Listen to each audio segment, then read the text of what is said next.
7-1 LED TV ও my choice home appliance presence ATN business and finance অনুষ্ঠানে সবাইকে অনেক অনেক স্বাগত।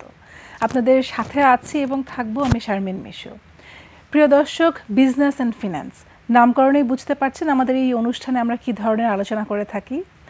শহরে কিংবা গ্রামে, ছোট কিংবা বড়, imported or exported, what ever the business is, যে কোনো বিজনেস ট্রানজ্যাকশনের ক্ষেত্রে আমাদেরকে সরাসরি কিংবা ইনডাইরেক্টলি আমাদের ব্যাংকিং খাতের সাথে যুক্ত থাকতে হয়। সেটা কাস্টমার সাইড থেকে, সাপ্লায়ারের সাইড থেকে, ডিস্ট্রিবিউশনের সাইড থেকে, এনিথিং। সো আমাদের এই ব্যাংকিং সেক্টরটা এত বড় একটা জায়গা, এখানে কথা বলার অনেক বিষয় রয়েছে। আপনারা আমাদের সাথে যে কোনো বিষয় পরামর্শ কিংবা মতামত কিংবা যে কোনো প্রশ্ন করতে পারেন আমাদেরকে ফোন করে। নাম্বারটি বলে দিচ্ছি 0281897766।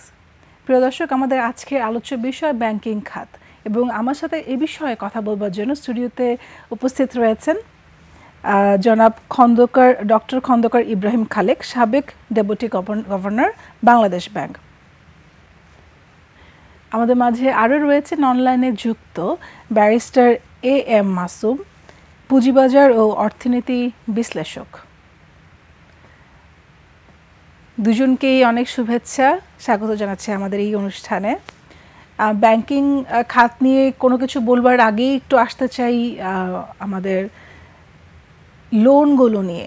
ব্যাড ডেটস যখন হয়, ছোট আকার হোক আর বড় আকার হোক, এটা কিন্তু অনেক বড় একটা ঝুঁকি, হুমকি। এই ব্যাংকিং সেক্টরটাকে সামনে এগোতে না দেওয়ার অনেক বড় একটা ব্যারিয়ার। তো এই বিষয়টা নিয়ে আমরা অনেক বছর কথা বলছি, আমরা পেপারে বিভিন্ন সময় নিউজ দেখছি, টেলিভিশনে দেখছি, নতুন করে নীতিমালা হচ্ছে, কিন্তু আলটিমেটলি বড় লোন, ঋণ খেলাপির এই জায়গাটা কিন্তু এখন পর্যন্ত প্রপার আইন থাকা সত্ত্বেও সেই জায়গাটা প্রয়োগ হচ্ছে না। তো এই বিষয়টা একটু আপনার কাছে আসবো যে আমরা 2020 সালে দাঁড়িয়ে করোনার এই মহামারীতে এত ক্রাইসিসের মধ্য দিয়ে যখন যাচ্ছি, সব বিজনেস থুবড়ে পড়েছিল, তারপরেও উঠে আসতে হবে এবং সেই জায়গা থেকে সরকার আমাদেরকে সাহায্য করছে। কিন্তু যদি আবারও নতুন করে ঋণ খেলাপি হয়, সেই জায়গাটা আমরা কিভাবে মোকাবেলা করতে পারবো? আসলে সরকার সাহায্য করছে যারা ব্যবসা করবেন তাদের, ব্যাংকে করছেন না। কারণ ব্যাংকের তো নিজের, যেমন লোনের কথা বললেন, লোন দিয়ে ব্যাংক অসুবিধায় পড়েছে, কথাটা সত্যি। আবার লোন না দিলে ব্যাংক বাঁচেই না। কারণ ব্যাংকের ইন্টারেস্টিং ব্যাপার হলো যে ব্যাংকের যে তহবিল, এটা কিন্তু মালিকরা দেন না। মালিকরা দেন 10%, মাত্র 10 ভাগ। 90 ভাগ টাকা হলো জনগণের সঞ্চিত টাকা, আমানতের টাকা থেকে আসে। কাজেই সেই দিক থেকে যদি বলেন, তাহলে ব্যাংকের প্রকৃত মালিক কিন্তু আমানতকারীরা, এবং এদের টাকার হেফাজত করাটা খুব দরকার। এটা খুব একটা ইন্টারেস্টিং ব্যাপার যে ব্যাংকিং লতে যেভাবে আছে, ব্যাংক পরিচালনার দায়িত্ব পুরোপুরি কিন্তু ওই তথাকথিত মালিক যারা, অর্থাৎ শেয়ার হোল্ডারদের, 10% হোল্ডার, তারাই বোর্ডে থাকেন। আমানতকারীর পক্ষ থেকে কেউ বোর্ডে থাকেন না। তো এই যে একটা ত্রিসংখ্য অবস্থা, যে টাকা ব্যবহার হবে আমানতকারীর, কিন্তু পরিচালনা করবেন শেয়ার হোল্ডাররা, এইখানে আমানতকারীর টাকার নিশ্চয়তা কে দেবে? এখান থেকেই কিন্তু কেন্দ্রীয় ব্যাংকের উদ্ভব।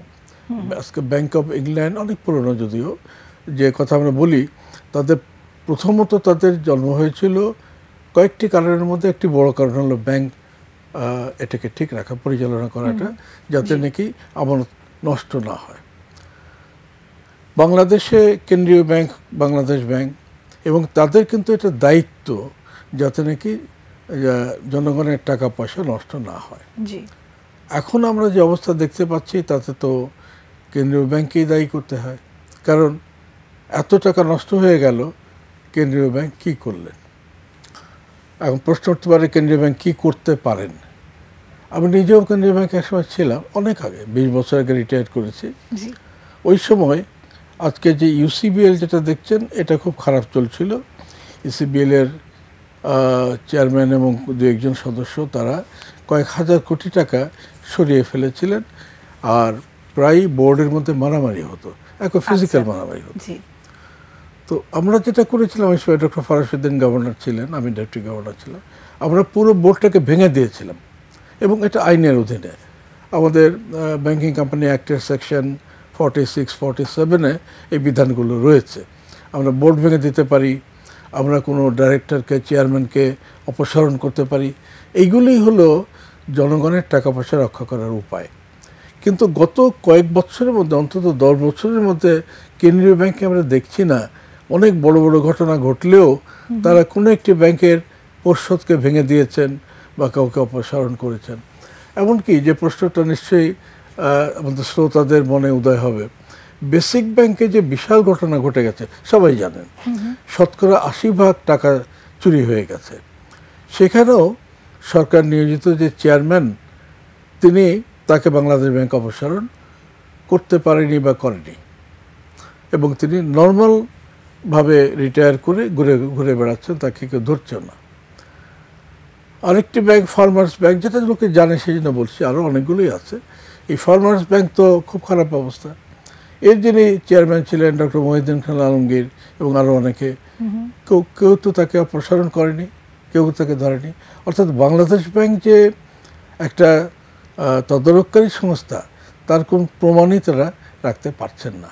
এটি একটি কারণ, আমি প্রথমেই বলে নিচ্ছি যে ব্যাংকের দুরবস্থার একটি মূল কারণ কেন্দ্রীয় ব্যাংকের তদারকির অভাব। অর্থাৎ তাদের ক্ষমতা আছে, ক্ষমতা ব্যবহার তারা করতে পারছেন না। সেটাই। এবং আরেকটা বিষয় হচ্ছে, এইটা কিন্তু ইম্প্যাক্ট পড়ে সাধারণ মানুষের উপরে। আমরা যে ক্লাসের কথা বলি, আমরা যে গ্যাপটাকে কমিয়ে দিতে চাচ্ছি, সবার হাতে তারা যেন প্রপার ওয়েতে তাদের যে ন্যায্য আর্নিংটুকু তারা করতে চায়, সেটাও কিন্তু অনেক সময় বাধাগ্রস্ত হয় এই মানি লন্ডারিংয়ের কারণে। আমি একটু জনাব আমাদের সাথে যে অনলাইনে যুক্ত রয়েছেন ব্যারিস্টার AM মাসুম, আপনার কাছে আসবো। যেহেতু আমরা জানি যে সব কিছুর জন্য আইন রয়েছে, এই আইনটাকে যদি প্রপার ওয়েতে প্রয়োগ করা যেত তাহলে অনেক সমস্যার সমাধান হয়তো হয়ে যেত। তো এই জায়গাটাই যখন বড় ঋণ খেলাপি হয়, সেই জায়গাটায় ল সেক্টরে যারা রয়েছে সেখানে কি ইনভলভমেন্ট আসলে আমাদের এখনো মিসিং, কিংবা কোন জায়গাটা আমাদের এখনো কাজ করা দরকার? একটু অ্যাড করে আসি। সেটা হলো, আপনারা দেখেছেন যে লাস্ট পার্লামেন্টে আমাদের মাননীয় ফাইন্যান্স মিনিস্টার উনি 177 ডিফল্টের নাম দিয়েছিল, বলেছিল যে তারা 100 কোটির উপরে ডিফল্টে। এখন আমাদের যে ইকোসিস্টেম ইন টোটাল, সেটা যদি ধরেন আপনার কোর্ট সিস্টেমকে যদি ধরেন, আমাদের কোর্টের একটা আমি ডাটা দিয়ে আপনাকে যে অবস্থাটা কি, সেটা এখানে প্রায় আমাদের 40 লাখের মতো মামলা পেন্ডিং, যেখানে 30,88,000 মামলা নিচের কোর্টে, অনলি 3,000 জাজেস। হাইকোর্টে অ্যারাউন্ড 5 লাখের মতো মামলা পেন্ডিং, যেখানে অনলি 95 জাজেস, এবং অ্যাপিলেট ডিভিশনে 21,000 উপরে মামলা পেন্ডিং, সেখানে আমাদের অনলি 6 জাজেস। তো আপনি মানে ইকোসিস্টেমটা যে যখনই আপনি কোনো মামলা করবেন, অর্থঋণের মামলা, সেটা হলো যদি আপনার যদি ডিফেন্ডেন্ট এপিয়ার করে, যেটা আমাদের ডিউরেশন অফ ট্রায়ালে বলা আছে, যে যদি ডিফেন্ডেন্ট এপিয়ার না করে তাহলে 30 ডেজের মধ্যে মামলা আপনাকে ডিক্রি দিয়ে দিতে হবে, আর যদি ডিফেন্ডেন্ট এপিয়ার করে রিটেন স্টেটমেন্ট দেয় তাহলে 90 ডেজের মধ্যে। তাহলে এখানে টাইমিং আইনে স্পেসিফিকলি অর্থঋণ আদালত আইন 2003-তে দেওয়া আছে, কিন্তু আমাদের যে ইকোসিস্টেম রিকভারি, সেই ইকোসিস্টেমটা সেইভাবে মানে আমার কাছে মনে হয় যে পর্যাপ্ত নয়। কিন্তু এখানে যে আমাদের ওই যে 177 জন 100 কোটির উপরে যাদের নাম অলরেডি বলা, যে তাদেরকে যদি নেম, শেম এবং কালেক্ট অ্যান্ড পানিশমেন্ট, তাহলে তাদের নামটা যদি আমরা সেইভাবে সোশ্যালি স্প্রেড করা হয়, অ্যাট দ্য সেম টাইম যে গভর্নমেন্টের যে আপনি শুনেছিলেন যে একটা কমিশন করার কথা ছিল, ব্যাংকিং কমিশন, এবং সেই ব্যাংকিং কমিশনের মাধ্যমে এটা কত কুইক রিসপন্স বা কত কুইক যেন এটা রিকভারি জায়গায় যাওয়া যায়। এবং রিসেন্ট কিছু দেখেছি, অনেক লোন ডিফল্টার যারা 100 কোটির উপরে বা 2 কোটি বা আরো বেশি, কিন্তু দেখা যাচ্ছে যে ওই প্রপার্টিটা ব্যাংকে এখানে যে করা উচিত ছিল, যে সেকশন 12 অর্থঋণ আদালত আইন 2003-তে যে আপনি অকশন দিয়ে সেই প্রপার্টিটা সেল করে পরে মামলা করা, আর যদি সেল করতে না পারেন তাহলে সেটা পজেশনে নিয়ে, ম্যাজিস্ট্রেটের দ্বারা পজেশনে নিয়ে সেটা ব্যাংকের পজেশনে থাকবে। কিন্তু দেখা যাচ্ছে ওই ডিফল্টাররা সেই প্রপার্টির, সেই কোম্পানির নাম পরিবর্তন করে ওই কোম্পানির যে প্রপার্টি আছে সেগুলি তারা ইউজ করছে, অন্য কোম্পানির নাম দিয়ে এবং তারা ওখানে ব্যবসা করে যাচ্ছে। কিন্তু সেখানে যেটা ব্যাংকের একটা ভূমিকা থাকা উচিত যে রিকভারির জায়গায়, যে যদি তারা যদি ডিফল্ট হয় তাহলে তার যে কোলাটেরাল আছে সেটা সেল অফ করবে, সেল অফ না করতে পারলে সেটা তার পজেশনে নেবে। আমি অনেকগুলি পার্সোনালি ভাবে জানি যেগুলি তারা পজেশনে নেয়নি এবং দেখা যাচ্ছে যে সেইগুলি প্রপারলি ওই যে ডিফল্টারই ব্যবহার করছে এবং অন্য নাম ব্যবহার করে সে ঠিকই দিব্যি ব্যবসা করে যাচ্ছে। তো সেই জায়গাটাও আমাদেরকে একটু দেখতে হবে। আরেকটা দেখতে ব্যাংকের নিজের, আপনি যদি দেখেন যে ব্যাংকের রিকভারির জায়গায় তাদের এখানে মেইন ভূমিকা বা স্ট্রং ভূমিকা যারা রোল প্লে করে সেটা হলো লয়ার্স। কিন্তু আপনি এই ব্যাংকের কেসগুলিতে রিকভারির জায়গায় তাদের ফিস মোস্ট অফ দি ব্যাংকের মিনিমাল এবং তারা ফিজও লয়ারকে সেইভাবে করে না, যার ফলে ভালো লয়ার তারা এখানে এনগেজ করতে পারে না। তো যদি ভালো লয়ার এনগেজ না করে তাহলে তো আপনার রিকভারি স্পিড আপ হবে না। যদিও আমাদের ইকোসিস্টেমে আমাদের কেসের একটা বিশাল জট আছে, কিন্তু সেই জায়গা থেকেও যদি এটা আরো স্পিড আপ করতে তাদের যদি ইন্টেনশন যদি থাকে যে এটাকে স্পিড আপ করা এবং রিকভারি করা, তাহলে আমার মনে হয় এটা করা যাবে। অনেক ধন্যবাদ ব্যারিস্টার এ এম মাসুম। 17% প্রিয় দর্শক, 7/1 LED টিভি ও my choice home appliance presents ATN business and ফিন্যান্সে স্বাগত জানাচ্ছি সবাইকে। ফিরে যাচ্ছি আমাদের আজকে আলোচনায়। যে বিষয় নিয়ে কথা বলছিলাম ঋণ খেলাপি, এবং কিছুদিন আগে তো গভর্নমেন্ট অর্ডার এসেছে যে কিভাবে কত দ্রুত এই ঋণ খেলাপির এই জায়গা থেকে আমরা বেরিয়ে আসতে পারি, সেই সম্পর্কে তো আপনার কাছে আরেকটু শুনবো। আর আরেকটা বিষয় হচ্ছে গিয়ে নতুন উদ্যোক্তা তৈরির ক্ষেত্রে সরকার আমাদের বিভিন্নভাবে সহযোগিতা করছে, তো সেই জায়গাটায় পরে আসি। আমি আগে যে অর্ডারটা এসছে নতুন, সেই জায়গাটা নিয়ে আসলে কিভাবে কাজ হচ্ছে সেটা। সরকার যে অর্ডারটা দিয়েছে সেটা অ্যাপারেন্টলি দেখলে মনে হবে খুব সৎ উদ্দেশ্য প্রণোদিত এবং সেখানে কমিয়ে আনার জন্য বলা হয়েছে, কিন্তু আসলে এই অর্ডার তার জন্যই ব্যাংকের ঋণ খেলাপি বেড়ে গেছে এবং সেটি দেখা যাচ্ছে না, লুকিয়ে আছে। যেমন প্রথমে সরকার এক বছর আগের কথা বলেছিল যে 2% টাকা মাত্র জমা দিলে সমস্ত পুরনো খেলাপি ঋণ ভালো হয়ে যাবে।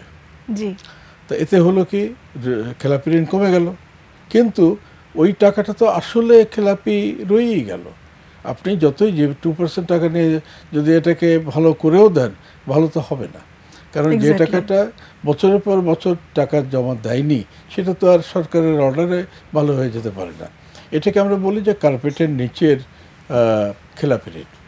তো এখন বিদেশি সংস্থাগুলো, IMF এর টিম বর্তমানে ঢাকাতেই আছেন, তারা এই কথাগুলো বলেছেন যে আপনি খেলাপি ঋণকে কার্পেটের নিচে ফেলে রাখবেন আর বলবেন যে খেলাপি ঋণ নাই, এটা তো আত্মপ্রবঞ্চনা। তো সেই জন্যে সেটা না করে যা আছে সেটাকে দেখাতে হবে, কারণ নিয়ম হলো পৃথিবীর সর্বত্রই নিয়ম যে এতদিন পর্যন্ত, এক এক দেশে এক এক রকম, এতদিন পর্যন্ত ট্রানজ্যাকশন না হলে খেলাপি হয়ে যাবে, এবং বাংলাদেশেও তাই, বাংলাদেশে সেইভাবেই হয়েছে। কিন্তু এইটাকে বাংলাদেশ ব্যাংকই করেছে নিয়ম, কিন্তু এটা বোধহয় সরকারের কিছুটা হস্তক্ষেপই হবে। বাংলাদেশ ব্যাংক এই 2%-এর ব্যাপারটা অ্যালাউ করেছে। আরেকটি ব্যাপারও খুব দুঃখজনক, সেটাও বলি, আইন পর্যন্ত পরিবর্তন করেছে আইন ভঙ্গ করার জন্য। যেমন একটি ব্যাংক, নাম নাই বললাম, তারা এক পরিবার থেকে 5 জন সদস্য, বাবা মানে ছেলে মেয়ে বাবা মা একত্রে বোর্ডে আছেন এক পরিবারের, অথচ আইনে আছে এক পরিবার থেকে 2 জনের বেশি থাকবে না। ভারতে মাত্র 1 জন এক পরিবারের, যাই হোক আমাদের 2 জন ছিল। তো স্বাভাবিকভাবে বাংলাদেশ ব্যাংক থেকে চিঠি দেওয়া হলো তাদের যে 5 জন তো থাকতে পারে না, তারপরে কোন 2 জন থাকবেন আর কোন 3 জন বাদ যাবে আমাদেরকে জানান। সেই চিঠির জবাব আজকে 5-7 বছরের বেশি হবে তারা জবাব দেয়নি। তারা এত ইনফ্লুয়েন্সিয়াল যে সরকারকে বলেছে যে আইন যদি ঠিক মতন আমার কাজে না লাগে তা আইনি পাল্টায় ফেলেন।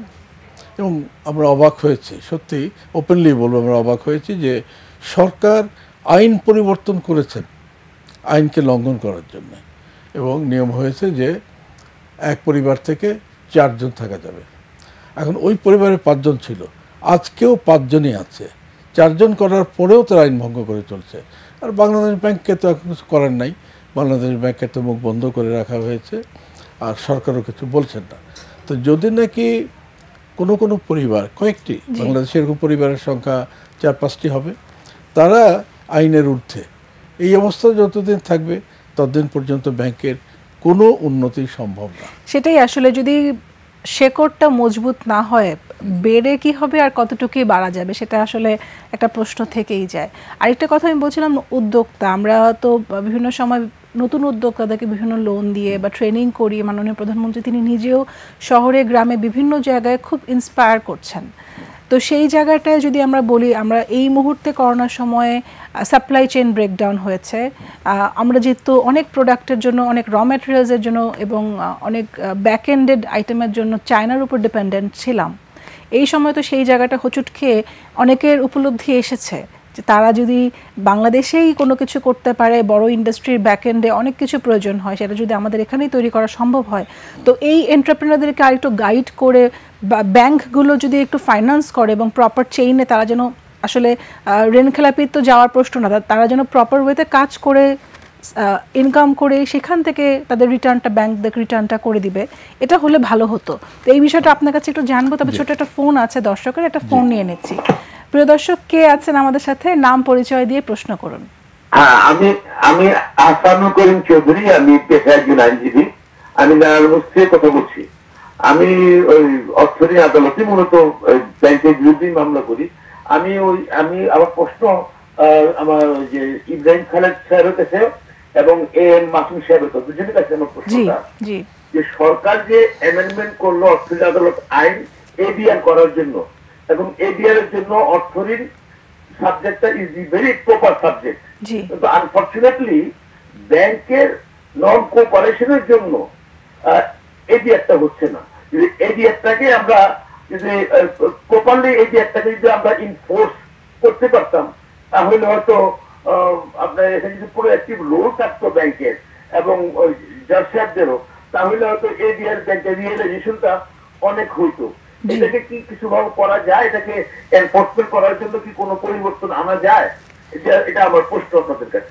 অনেক ধন্যবাদ জনাব আহসানুল কবির চৌধুরী, নারায়ণগঞ্জ থেকে ফোন করেছেন। আপনার প্রশ্নটি আমরা নিয়েছি, এই প্রশ্নের উত্তর আমরা নিশ্চয়ই খুব শীঘ্রই পাবো, আপনি সঙ্গে থাকবেন। আপনার কাছে যে প্রশ্ন এসেছিলাম উদ্যোক্তা, এটা ঠিক। এখন এডিআর অবশ্য আইনে যেটা আছে এনফোর্সেবল না, কিন্তু এডিআর এর প্রভিশন আছে, করা যেতে পারে। এখন প্রশ্নকারী অবশ্য বললেন যে ব্যাংক দায়ী। আমি জানি না, আমি তো 20 বছর ব্যাংকের সঙ্গে সংশ্লিষ্ট নই। তো ব্যাংক যেহেতু টাকা পাবে, কাজেই ব্যাংক কেন এই ব্যাপারে ইনিশিয়েটিভ নেবে না, এটা বুঝতে তো আমার বেশ কষ্টই হয়। সেই ক্ষেত্রে এটা কি সম্ভব যে জজ সাহেব যদি বলে দেন যে এডিআর এর বিধান আছে এবং এতদিনের মধ্যে এডিআরটা করতে হবে, এবং এডিআর ফেল করলে তখন আমি দেখবো, আবার এরকম একটা দিয়ে প্রভিশন দিয়ে যদি একটা ডেট দিয়ে রাখেন, ওই সে 1 মাস টাইম দেওয়া হলো এডিআর এর জন্য, তারপর 1 মাস পর একটা ডেট দিয়ে রাখলেন, তাহলে একটা কম্পালশন থেকে যাবে উভয় পক্ষে। আমি জানি না আইনগতভাবে এটা সম্ভব কিনা, বা জজ সাহেব এটা করতে পারেন না। এইভাবে এডিআরটা যেটা ভালো পদ্ধতি, এটা আমি স্বীকার করি, এবং এটা যে হচ্ছে না, আমি শুনতে পেয়েছি যে ঠিক মতন এটা হচ্ছে না। 7-1 LED টিভি ও my choice home appliance presence ATN business and ফিনান্সের আবারও স্বাগত জানাচ্ছি আমি শারমিন মেশো। প্রিয় দর্শক, আমাদের আজকে আলোচ্য বিষয় ব্যাংকিং সেক্টর, এবং এই বিষয়ে কথা বলবার জন্য আমাদের স্টুডিওতে এবং অনলাইনে দুজন বিজ্ঞ অতিথি রয়েছেন, তাদের কাছে আবারও ফিরে যাচ্ছি। আমাদের সাথে অনলাইনে যিনি যুক্ত রয়েছেন ব্যারিস্টার এ এম মাসুম, আপনার কাছে একটু আসতে চাচ্ছি। আমাদের দর্শক একটা প্রশ্ন রেখেছিল এডিআরকে ঘিরে, সেই প্রশ্নের উত্তর আপনার কাছ থেকে নিব, এবং সেই সাথে একটা বিষয় আপনি শেয়ার করেছিলেন, সেটা হচ্ছে বিভিন্ন ব্যাংকগুলোকে তাদের পারফরমেন্স অনুযায়ী যদি অ্যাকুইজিশন করা যেত, এরকম একটা প্রস্তাব এসেছিল, সেটা নিয়ে পরবর্তীতে কি অবস্থা রয়েছে সেই সম্পর্কে আপনার কাছে একটু শুনবো। আসলে যে দর্শক খুব একটা ইম্পর্টেন্ট কোয়েশ্চেন করেছেন, এখানে আপনি যদি ধরেন ডেভেলপড কান্ট্রিগুলির commercial dispute, mostly 90% commercial dispute resolve by alternative dispute resolution.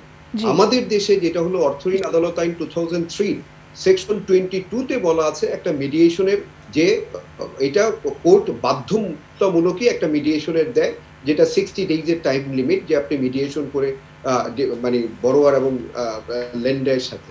তো এইটাও দেখা যায় কিন্তু অনেক মিক্সড হয়, যেটাকে চ্যালেঞ্জ করেও দেখা যায় অনেক সময় আমাদের হাইকোর্টে আসে, পরে এটা লিঙ্গারিং করে অ্যাপিলেট ডিভিশন এইভাবে টাইম কিল হয়।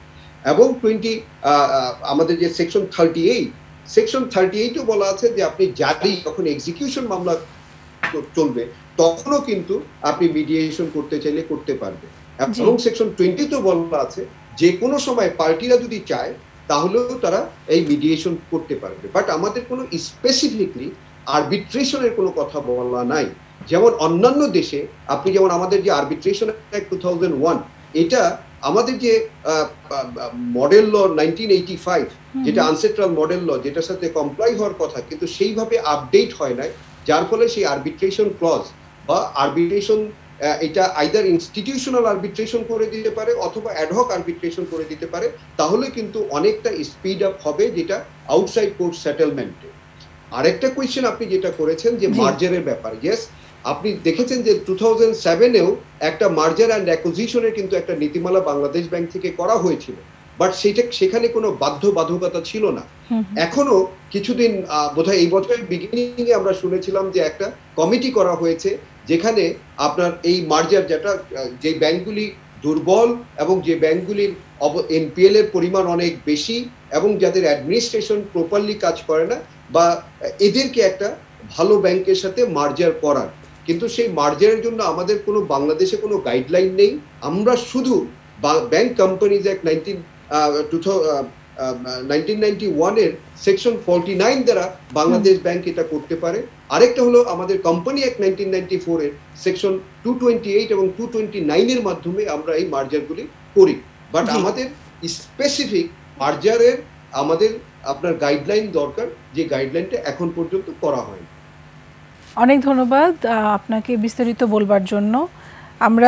আমরা একটু আমাদের হাতে সময় কম আছে, তবুও আরেকটা বিষয় প্রশ্ন আপনার কাছে থাকবে, সেটা হচ্ছে ব্যাংকিং প্রভিশনের বিষয়ে আপনি যদি কিছু বলেন।